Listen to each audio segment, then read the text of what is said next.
Je bénis le Seigneur pour cette opportunité qu'il nous accorde de nous retrouver cet après-midi pour écouter sa parole. Merci aussi au prophète, que Dieu te bénisse pour nous avoir aidés. Vous savez, sans l'adoration, en tout cas, il est difficile pour rendre un culte complet à l'Éternel. Parce qu'avant d'écouter la parole, on a besoin de l'adoration, on a besoin de la louange. La louange prépare le cœur pour recevoir la parole de Dieu. Que Dieu te bénisse. Le docteur n'est pas là, il est à Paris, lui et sa famille. Il a une prédication aujourd'hui à Paris. C'est pour cela que vous avez vu son absence. Et je m'étonne aussi de voir là, beaucoup de gens ne sont pas venus aujourd'hui, mais toi qui es là, que Dieu te bénisse. Amen. Parce que ta présence n'est pas vaine. Le Seigneur t'a envoyé pour écouter ces messages. Amen. Ça te concerne. Il ne faut pas te poser des questions. Pourquoi tant d'absence? Il faut dire, Seigneur, merci. Tu as permis ma présence pour écouter ce que tu as à me dire. Amen. Voilà, nous allons ouvrir nos Bibles dans le livre de Daniel, chapitre 6. Daniel, chapitre 6, du verset 3 jusqu'au verset 11. Nous prenons encore le chapitre 9, le verset 2 à 4. Et nous prenons le chapitre 10, verset 2, 3. Nous sautons, nous prenons directement le verset 11 à 14.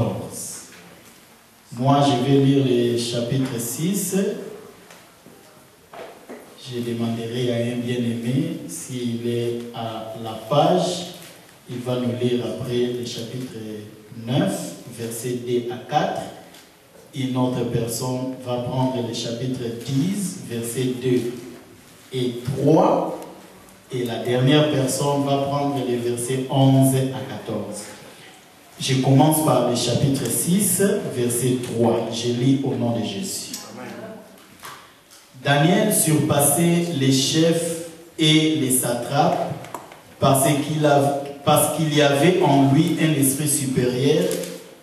Et le roi pensait à l'établir sur tout le royaume. Alors les chefs et les satrapes cherchèrent une occasion d'accuser Daniel en ce qui concerne les affaires du royaume.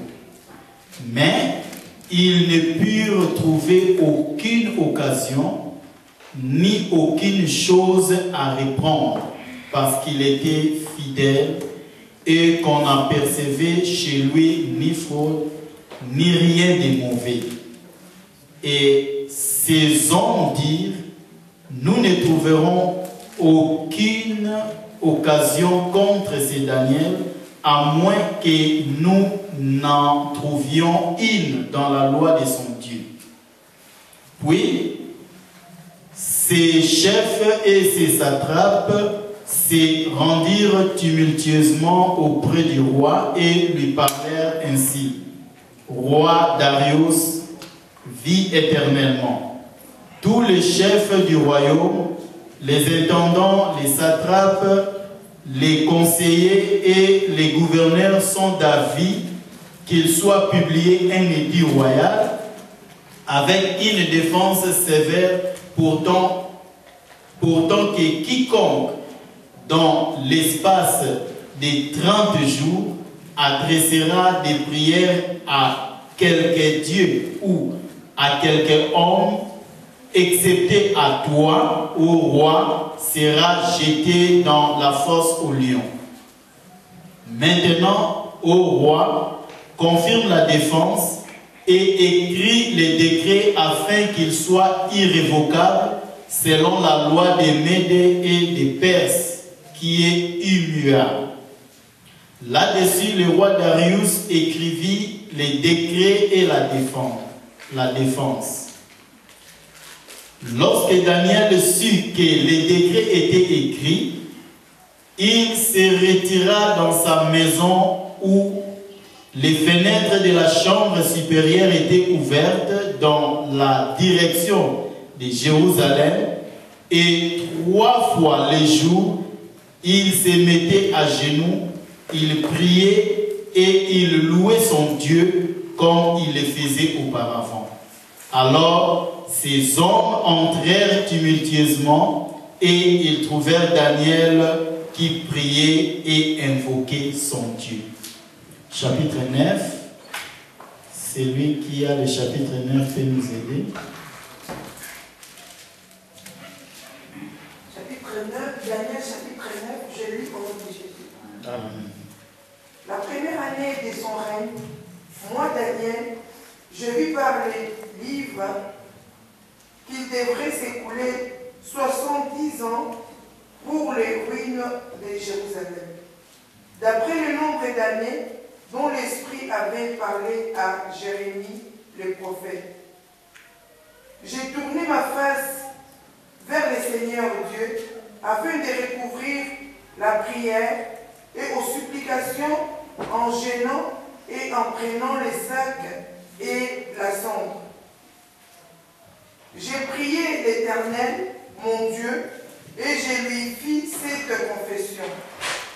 Seigneur, Dieu, grand et redoutable, toi qui grand ton alliance et qui fais miséricorde à ceux qui t'aiment et qui observent tes commandements. Amen. Amen. Chapitre 10, versets 2 et 3. Je lis au nom de Jésus-Christ. Amen. En ce temps-là, moi, Daniel, je fus 3 semaines dans le deuil. Je ne mangeais aucun des mets délicats. Il n'entra ni viande ni vin dans ma bouche. Et je ne moignis point jusqu'à ce que les 3 semaines soient accomplies. Amen. Chapitre et verset 11. Verset 11, nous lisons au nom de Jésus-Christ. Puis il me dit, Daniel, homme bien-aimé, sois attentif aux paroles que je vais te dire, et tiens-toi debout à la place où tu es, car je suis maintenant envoyé vers toi. Lorsqu'il m'eut ainsi parlé, je me tins debout en tremblant. Amen. Il me dit, Daniel, ne crains rien, car dès le premier jour où tu as eu à cœur de comprendre et de t'humilier devant ton Dieu, tes paroles ont été entendues et c'est à cause de tes paroles que je viens. Retenez bien le verset 12, la dernière partie. Et c'est à cause de tes paroles que je viens. Le chef du royaume des Perses m'a résisté 21 jours. Mais voici, Michael, l'un des principaux chefs, est venu à mon secours et je suis demeuré là auprès des rois des Perses. Je viens maintenant pour te faire connaître ce qui doit arriver à ton peuple dans la suite des temps, car la vision concerne encore ces temps-là. Amen. Amen. Applaudissons la parole de Dieu.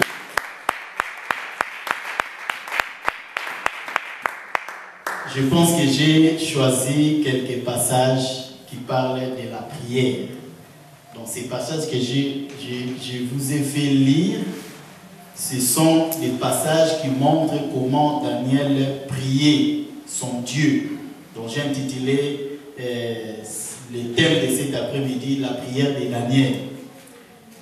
Daniel, c'est un homme vraiment très important dans la Bible, un homme juste, craignant Dieu, il était droit dans sa conduite, il avait beaucoup de qualités et beaucoup de caractéristiques dans sa personnalité.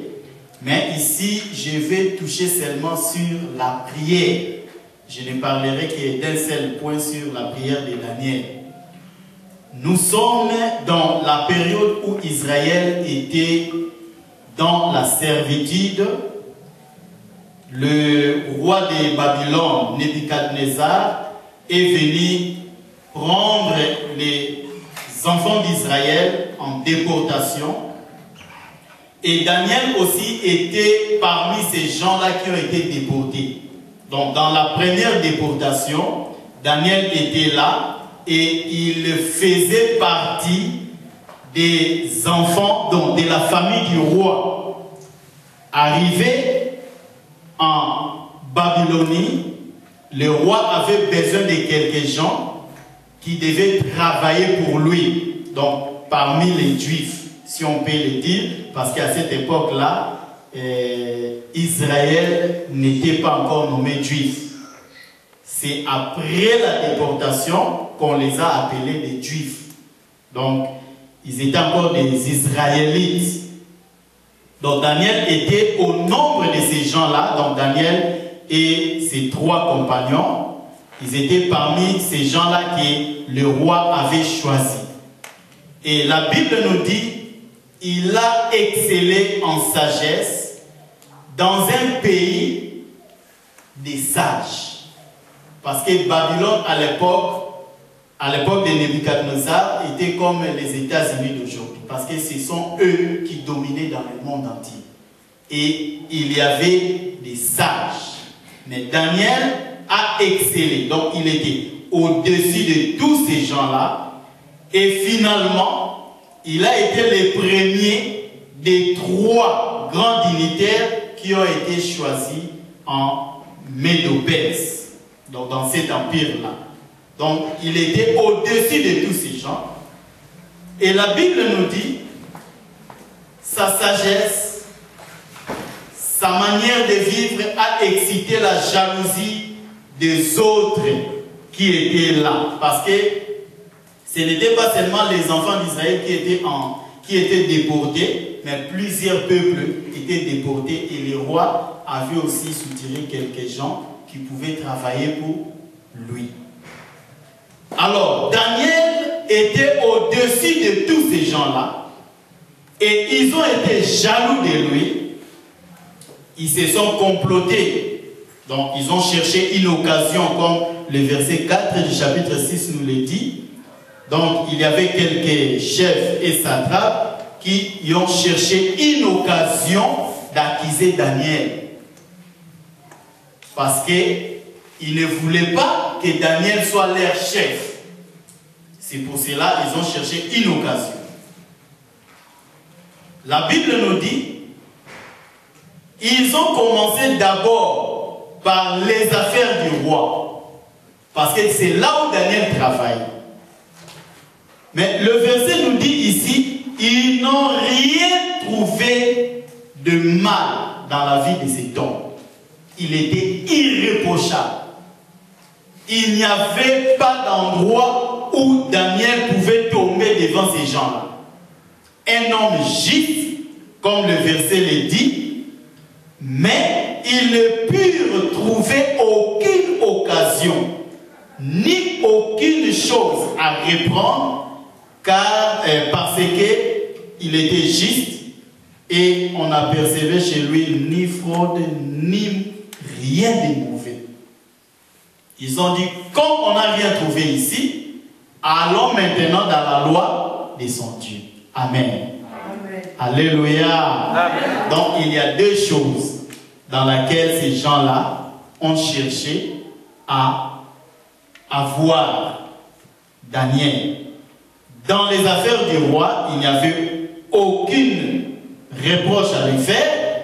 Et ils sont maintenant venus dans la loi de Dieu. Pourquoi? Parce qu'ils savaient que cet homme-là était tellement juste, il était attaché à son Dieu, qu'il ne pouvait jamais, jamais, jamais marcher à l'encontre de toutes les lois de l'Éternel. Qu'est-ce qu'ils ont trouvé? Ils se sont dit, non, comme il a l'habitude de prier, cherchons une loi qui va le faire tomber. C'était quelle loi? Ordonner que toutes les nations ou tous les royaumes, dans tous les royaumes, tous ces gens-là puissent prier le roi. Celui qui refusera, il sera jeté dans la fosse au lion. Voilà là où ils ont cherché à avoir Daniel. Et quand ils ont promulgué cette loi, Daniel avait écouté, mais la Bible nous dit, le même jour du décret, il s'est retiré dans sa maison et il continua à prier. Pourquoi seulement la prière? Donc, ils ont su que si Daniel a excellé dans la vie, s'il est arrivé là où il était, c'était à cause de sa vie de prière. Le diable sait que si tu te mets dans la vie de prière, si tu continues à fléchir tes genoux devant l'Éternel, il sera en difficulté pour t'avoir. Tu vas exceller, tu iras plus loin dans la vie et tu réussiras dans tout ce que tu entreprendras. Pourquoi? Parce que tu as l'habitude de fléchir tes genoux devant l'Éternel. La prière, mes bien-aimés, c'est quelque chose de très très important dans nos vies. Tous ceux qui ont excellé en matière de la prière, ils ont aussi excellé dans la vie. Si nous voulons retourner dans la Bible pour voir ces gens-là qui ont excellé dans la vie de prière, vous allez remarquer que leur vie était toujours meilleure, même s'il y avait des obstacles. D'ailleurs, dans la vie de cet homme, malgré les lois qu'on a établies, Daniel n'a pas abandonné son Dieu, il n'a pas arrêté de prier et il a toujours été vainqueur. Il a toujours réussi dans sa vie. La prière, c'est un élément très très important parce que ici, dans le verset 3, on nous dit Daniel avait un esprit supérieur et le roi voulait, il pensait l'établir sur tous les royaumes. Donc quand on dit ici Daniel avait un esprit supérieur, donc c'est un esprit qui excelle. C'est un esprit qui est au-dessus de tout esprit. C'était à cause de sa vie de la prière. Mais bien aimés, si nous acceptons de fléchir nos genoux devant l'Éternel, d'être toujours dans la présence de Dieu, quels que soient les obstacles qui sont devant nous, nous réussirons, nous irons toujours en avant. Parce que c'est Dieu-là qui a créé les oreilles, écoute la prière de ses enfants. Si vous m'écoutez aujourd'hui, dans tout ce que je suis en train de vous dire maintenant, sachez-le que c'est lui qui a créé les oreilles. Il peut écouter même celui qui ne fait pas sortir sa voix, mais c'est lui qui fait parler son cœur. Dieu écoute. Même les murmures que nous avons, même tu n'as pas parlé, tu es en train de murmurer dans ton cœur, Dieu écoute. Alors, nous avons quelques points importants dans l'histoire de la vie de prière de David. Quelques points que j'ai énumérés dans tous les 3 passages que nous avons lus ici. Premièrement, la prière fut entendue les premiers jours. Là, je crois que c'est dans le chapitre 10. Dès le premier jour que Daniel a fléchi ses genoux, il a commencé à prier. L'ange lui a dit, dès le premier jour que tu as commencé à prier, ta prière a été entendue. Deuxièmement, la Bible nous dit, un ange fut délégué avec la réponse. Amen. Si tu te mets à prier, le Seigneur entendra, il écoutera ta prière. Deuxièmement, il enverra son ange pour te donner la réponse.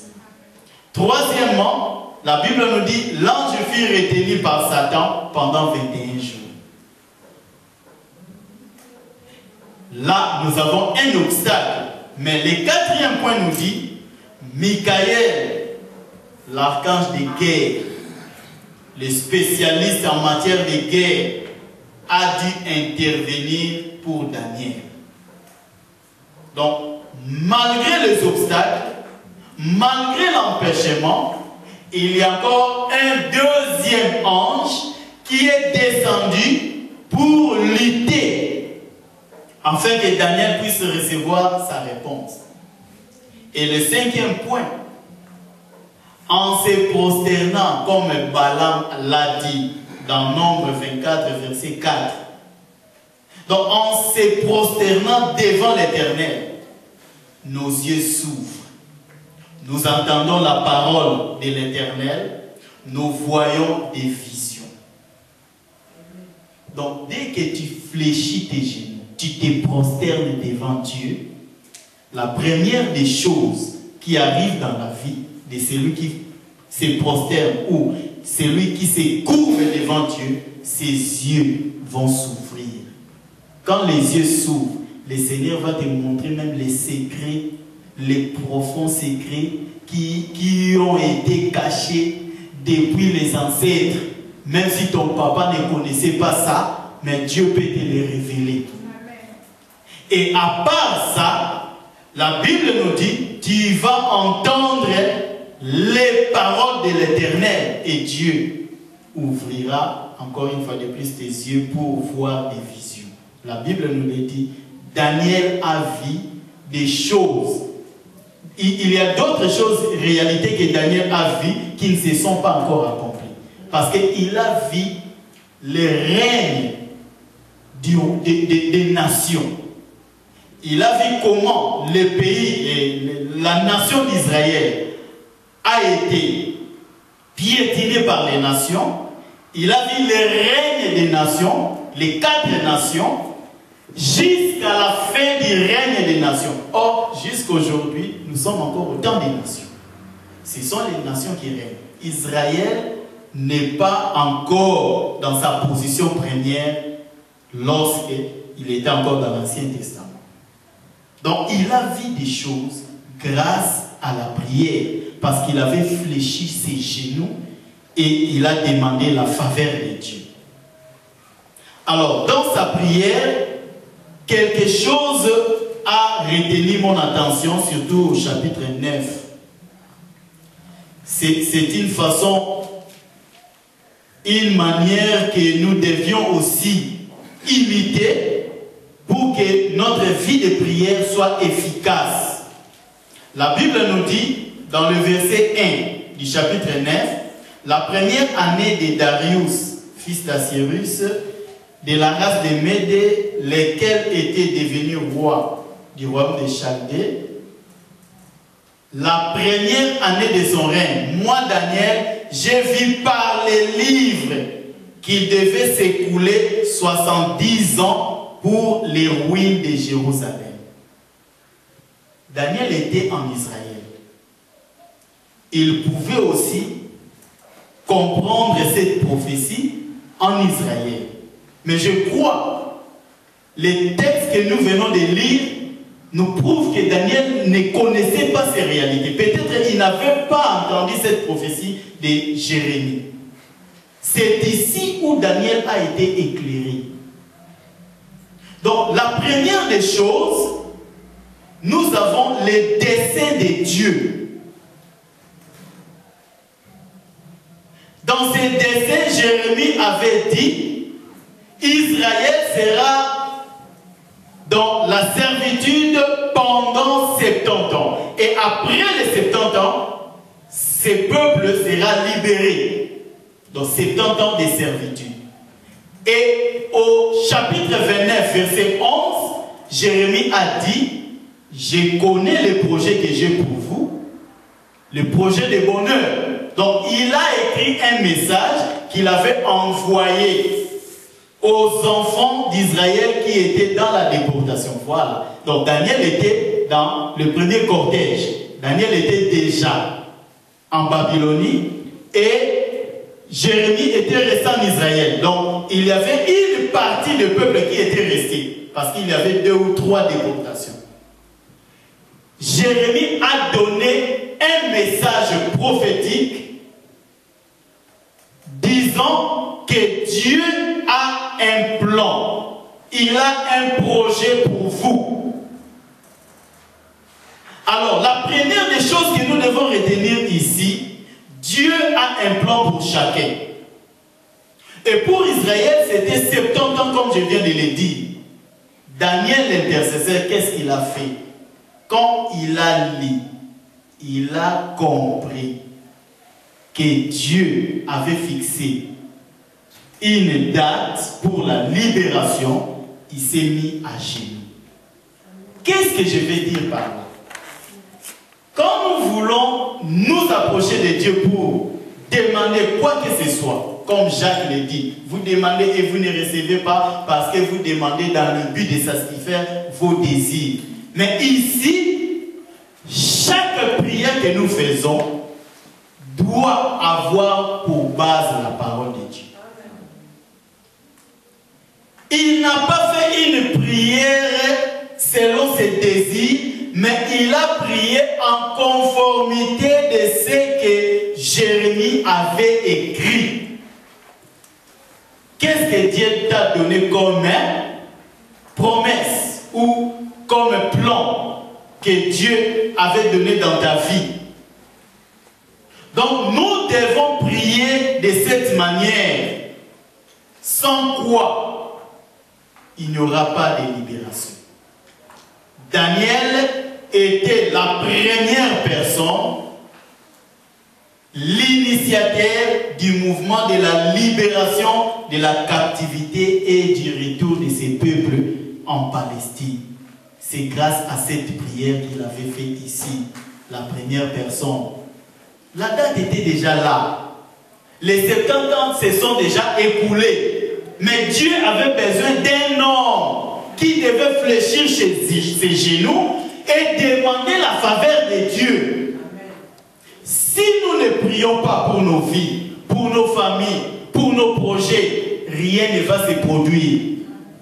Il y a la part de Dieu, il y a aussi la part de l'homme.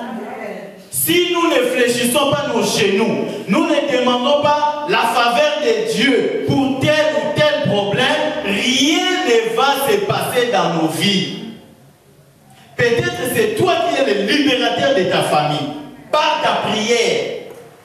S'il y a un membre de la famille qui ne prie pas, qui refuse, qui résiste toujours à prier, mais fais parler tes genoux. Ce sont tes genoux qui crieront et Dieu descendra, il se manifestera, il libérera ta famille grâce à la prière que tu adresseras à Dieu. Amen. Amen. Lorsque le plan de Dieu est exercé, mes bien-aimés, lorsque Dieu est prêt pour exécuter son plan dans ta vie, tu dois savoir que le royaume des ténèbres va s'élever pour la bataille. Est-ce que vous me comprenez? Amen. Le temps était déjà là. Il fallait que Israël soit libéré de la servitude. C'est en ce moment-là que le royaume des ténèbres aussi s'est levé pour empêcher cette libération. Beaucoup de gens pleurent. Ils se disent, mais pourquoi cette souffrance? Cette souffrance parce que toi tu refuses de prier. Tu ne veux pas prier. Tu ne veux pas te lever pour faire quelque chose. Il va s'opposer. Et Dieu était sur le point d'accorder la délivrance à son peuple, mais le chef du royaume des Perses s'est opposé. Souvenez-vous qu'Israël aussi était esclave dans la Médo-Perse. Et maintenant les chefs, donc disons, bon, ça selon moi, c'est lui qui était le chef spirituel de ces pays. Prenons par exemple, nous sommes ici en Belgique, nous sommes esclaves dans ces pays. Maintenant, nous devons sortir. Alors, c'est lui qui est le chef spirituel de la Belgique, donc les démons qui dirigent ces pays. Il sait que nous sommes là. Le temps de notre liberté est accompli. Il ne va pas nous laisser partir. Il va faire par tout moyen pour bloquer cette libération. vous allez remarquer, il y aura des lois. Le gouvernement a promulgué une loi. Le gouvernement fait une loi. Vous voyez les lois que les gouvernements sont en train de faire dans plusieurs pays, mais vous ne savez pas par quelle influence ces lois sont promulguées. Est-ce que vous me comprenez? Amen. Même dans notre pays, le Congo, il y a des gens que le diable a établis en tête du pays. Tu ne peux pas devenir soit président, diriger un secteur sans passer par eux. Tu dois d'abord fléchir tes genoux devant eux, comme tous les chefs se sont rencontrés vers le roi pour lui demander de promulguer une loi. Donc c'est comme ça que ça se fait souvent dans le monde spirituel. Il s'oppose à la réponse de la prière que nous faisons. Alors nous, tellement que nous sommes ignorants des réalités spirituelles, des combats spirituels, nous le voyons comme ça, ça ne nous dit rien. Il faut beaucoup prier pour les autorités politiques. Amen. Que Dieu puisse les influencer, des lois qui vont permettre aux enfants de Dieu de mieux œuvrer dans le pays. C'est très important. Alors, lorsque nous sommes surpris, que nous sommes confrontés à certains combats, à certaines privations, à certaines difficultés dans la vie, nous devons savoir que tous ces problèmes-là annoncent l'accomplissement du plan de Dieu. Quand il y a difficulté, sachez que Dieu est prêt à accomplir son plan pour ta vie. C'est la même chose qu'il a fait aux enfants d'Israël lorsqu'ils étaient en Égypte. Pendant cette période où le Seigneur voulait libérer, parce que là aussi, Dieu a dit à Abraham, ils vont habiter en Égypte 400 ans. Après les 400 ans, moi l'Éternel, je viendrai pour les libérer de l'esclavagisme. Les 400 ans étaient déjà accomplis. Au total, Israël a fait 430 ans. Beaucoup de gens disent que non, Dieu a menti parce qu'il a parlé de 400, mais les enfants d'Israël ont fait 430. Les 400 de surplus là, donc Dieu n'était pas... Non, Dieu pendant ces temps, il était en train de préparer Moïse le libérateur. Parce que lorsqu'Israël a atteint 390 ans, Moïse a été chassé de l'Égypte, il a pris fuite, il est allé vers les Madians. Et c'est là où il a fait 40 ans. Dieu l'a encore appris beaucoup de choses et après ces temps, il est venu pour libérer. Mais avant d'abord la naissance de Moïse, qu'est-ce qui s'est passé? Israël a souffert, il était esclave. Pendant cette période de l'esclavagisme, on est venu encore lui imposer d'autres travaux. Ils étaient dans une situation tellement difficile que le peuple commença à crier. La Bible ne dit pas qu'il parlait à Dieu, mais il cria à l'Éternel. Quand on dit il cria à l'Éternel, c'est que ce peuple-là souffrait tellement que leurs prières étaient devenues comme des cris. Et après cela, la délivrance est venue. La souffrance que tu es en train d'endurer aujourd'hui n'est qu'un signe annonciateur de la délivrance que le Seigneur prépare pour ta vie. Le deuxième point, c'est la prière de Daniel. La prière qui a brisé les chaînes de la captivité de Babylone. Qu'est-ce qui s'est passé? Les ennemis visibles ont essayé de l'empêcher de prier. Ils ont dit, instaurons une loi qui va interdire à Daniel de prier. C'est ce que tu es en train d'endurer dans ta vie. Hein? Il y a bien des gens ici pour prier ne fût-ce que 30 minutes, si je peux le dire. Ça devient de plus en plus difficile. Hein? Dans ton cœur, tu as envie de prier, mais tu sens la fatigue du corps. quand tu veux faire un programme chaque semaine ou soit chaque jour sur les 24 heures, ne prendre qu'une heure du temps pour la prière, tu n'y arrives même pas. Ça devient de plus en plus difficile pour toi. C'est l'œuvre du diable. Quand tu sens cette fatigue dans ta vie, sache que Dieu et le diable t'empêchent quelque chose de très important qui pourra peut-être te libérer, t'apporter beaucoup de choses que tu cherches aujourd'hui. Je peux dire, ce que tu peux chercher en marchant, en frappant des portes, tu peux le trouver aussi facilement en fléchissant tes genoux. Le matin, tu te réveilles, tu fléchis tes genoux, tu commences à prier. Et après la prière, tu pars dans l'endroit où tu devais partir et tu verras les portes vont s'ouvrir d'elles-mêmes. Donc dès que tu arrives, les portes s'ouvrent. Pourquoi? Parce que tu as déjà tout préparé à la maison. Le diable peut te laisser lire la Bible de Genèse à Apocalypse. Il peut te laisser aller prêcher. Mais il ne laisse jamais les enfants de Dieu fléchir leurs genoux. Parce qu'il sait que les genoux lui font peur.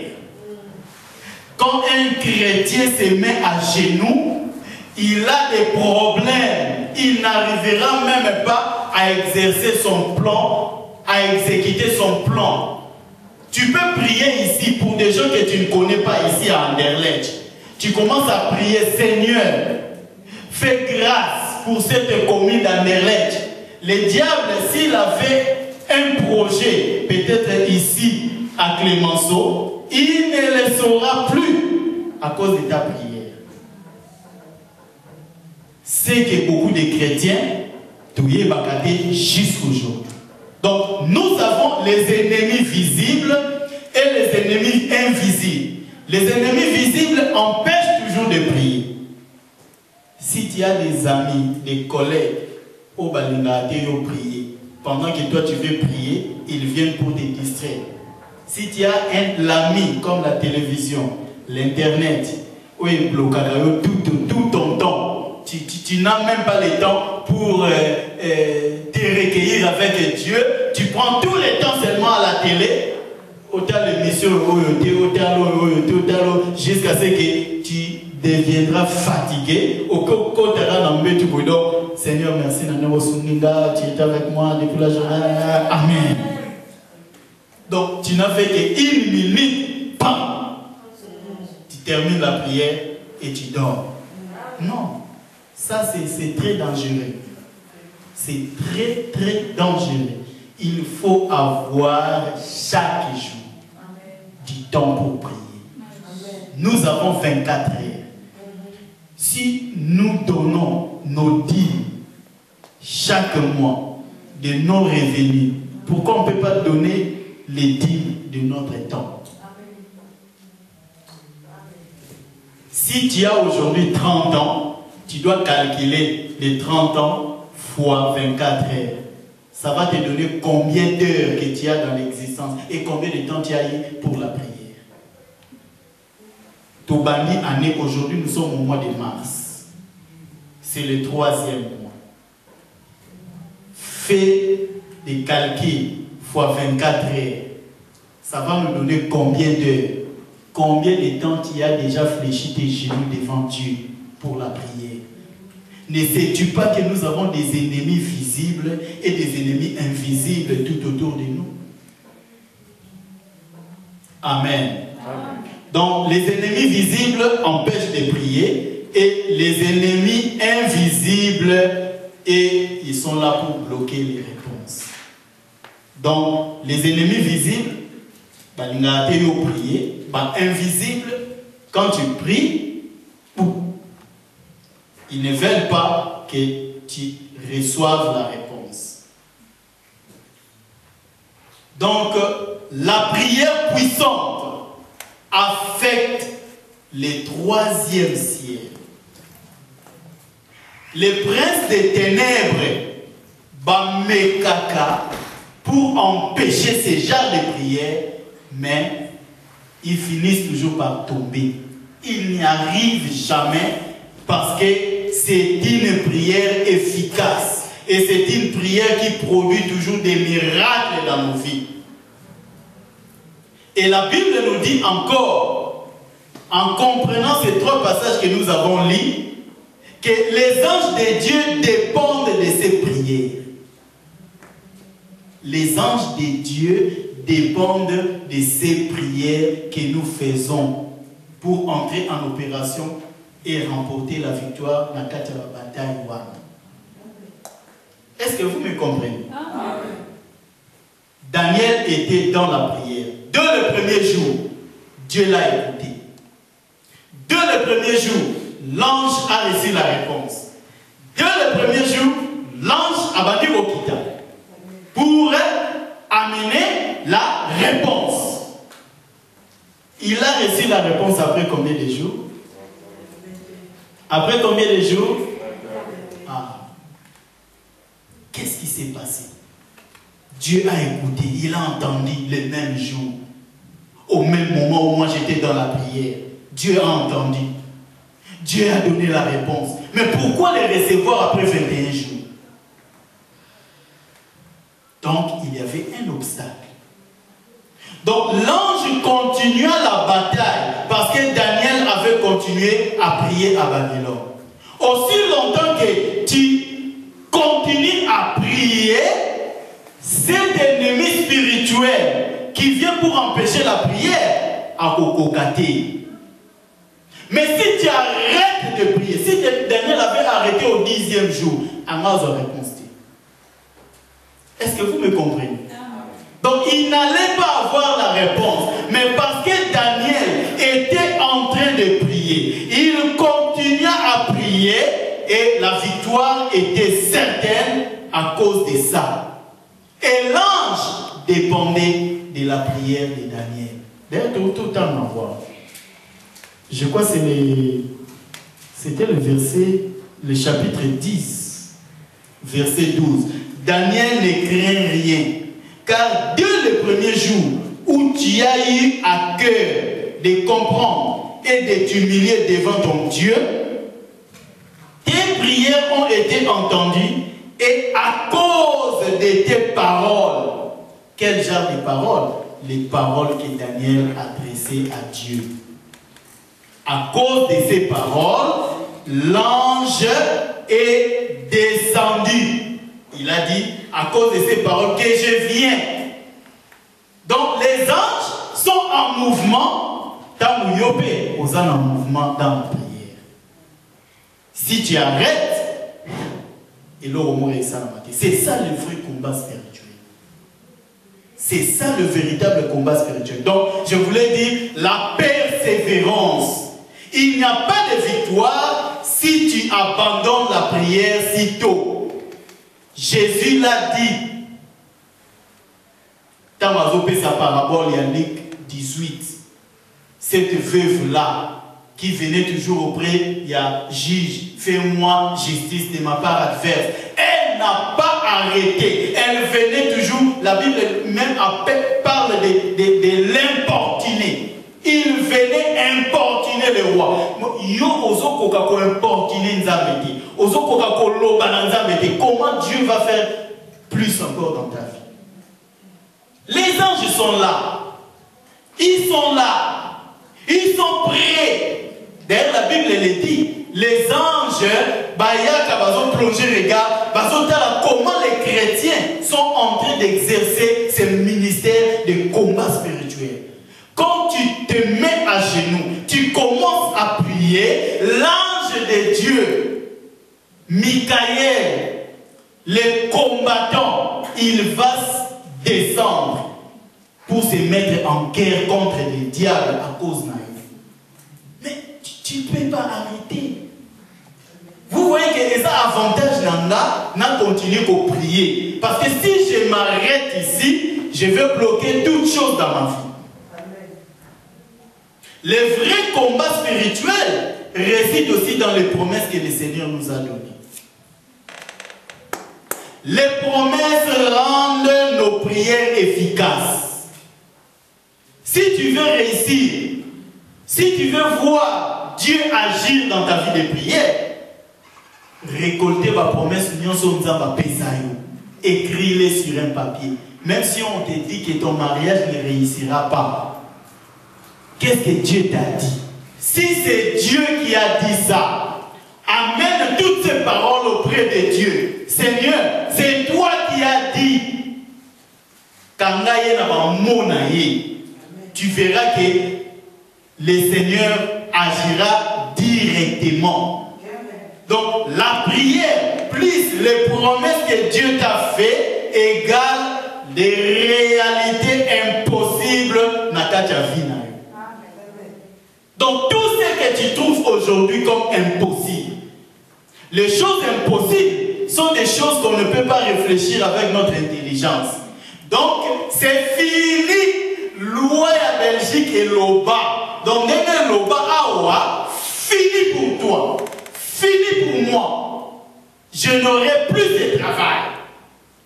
Mais si Dieu t'avait promis que tu auras un travail, dis seulement à Dieu, c'est vrai, et lieu du repos a dit que je ne trouverai plus du travail dans ces pays. Mais toi, c'est toi qui as établi du repos dans ces pays. Fais quelque chose, tu verras, va changer la loi rapidement. Ou s'ils ne vont pas changer cette loi, toi tu seras la personne exceptée. Vous savez qu'il y a aussi des exceptions. Nous les chrétiens, nous ne sommes pas des généralistes. Parce que non. Lukaka ozalaka nakatia exception. Dieu a dit, tu mangeras na sueur et à front na yo. Mais Israël a mangé la manne qui est descendue du ciel. Parce qu'il était une nation mise à part. Dieu a béni Israël, moi si nana. Donc toi, tu es l'enfant de Dieu. Avec la prière, toutes les promesses que Dieu t'a données finiront par se réaliser dans ta vie. Et enfin, nous avons la barrière. La barrière, donc les barrières spirituelles. Il y a plusieurs barrières que le diable a n'a pas fini. Alors, en ce qui concerne les barrières spirituelles, nous devons comprendre que souvent, les retards que nous connaissons dans nos miracles, dans nos percées, dans nos attentes et dans d'autres bénédictions ne viennent pas de Dieu. Je le dis par rapport à ces passages. Daniel a le message aujourd'hui le 10. Donc, il a fléchi ses genoux aujourd'hui le 10 pour demander la faveur de Dieu pour une chose quelconque. Il devait recevoir cette chose-là aujourd'hui même. Mais il a reçu, après 21 jours, ça fait combien? Les 31. C'est comme ça, non? Aujourd'hui, les 10, donc 21 jours après, donc il a reçu les 31 mars. Donc ces retards-là ne viennent pas de Dieu, c'est le diable. Est-ce que tous comprend? Amen. Comprendre que les retards, on sous dans la vie, ils ont un problème en Zambéti. Il y a d'autres choses, comme le docteur nous a dit, dans les kairos de Dieu. Lorsque le temps n'est pas encore là, tu ne peux pas t'inquiéter. Contente-toi jusqu'à ce que le Seigneur accomplira son projet au temps marqué par lui. Mais ici, ce n'est pas un problème du temps de Dieu. C'est le diable pour t'empêcher de recevoir ce que tu pouvais recevoir en un seul jour. Donc, nos prières peuvent démolir toute barrière spirituelle à nos bénédictions. Nos prières. Donc, ils sont très très importants. Persévérons dans la prière, les ennemis spirituels lâcheront prise. Ils finiront par lâcher. Ceux qui ont osé salater au dit qu'ils l'ont mis avant, c'est lui qui gagnera. Le manque de prière arrive. Donc, le manque de la vie de prière ça nous empêche de vivre les bénédictions que le Seigneur a préparées pour nous. C'est très, très important. Alors, ce que nous devons connaître dans le combat spirituel, étudier l'ennemi et connaître l'ennemi de ta vie. Donc, tu dois faire une étude approfondie de cet ennemi. Tu dois le connaître. Et deuxièmement, la meilleure défense, c'est l'attaque. Vous voyez, même dans le match à football, si une équipe ne fait que se défendre, avant de se défendre, ils finiront par échouer, encaisser. Donc la meilleure façon, fléchis tes genoux pendant l'attaquer. C'est comme ça que tu réussiras et les choses changeront dans nos vies. Voilà ce que le Seigneur a voulu nous donner. Pendant que nous prions, tu ne vas rien remarquer physiquement. Tu ne vas rien remarquer. Au moins, on est mais spirituellement, il y a des choses qui se passent. Daniel était en train de prier. Il était en Babylone.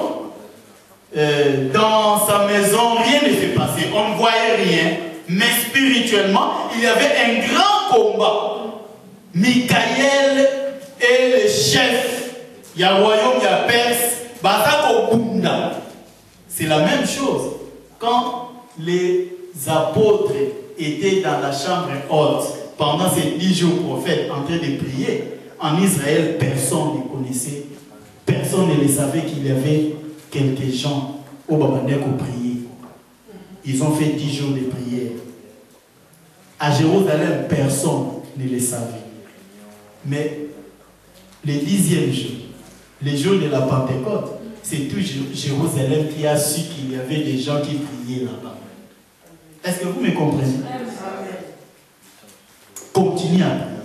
Même si tu ne vois aucun signe physiquement, spirituellement, il y a des choses qui se passent. Tu ne le vois pas aujourd'hui, mais tu le verras un jour. Les jours où les choses que tu priais s'accompliront, se réaliseront dans ta vie. Oh! Nzokande! Comme les enfants d'Israël ont dit, qu'est-ce que c'est? Les Kamouni, les Osalamakuna. Ce sont les prières qui ont parlé, qui ont fait descendre le Saint-Esprit. Et depuis ce jour-là jusqu'à aujourd'hui, le Saint-Esprit a Nakati Nabiso. Amen. Azaraso Kunate, Aza ensemble Nabiso. C'est grâce à cette prière de 10 jours. Cette prière qui a éclaté l'effusion de l'esprit. La prière, c'est une bonne chose. Si tu veux réussir, mets-toi maintenant dans cette vie de prière, tu réussiras. Que Dieu te bénisse. Amen.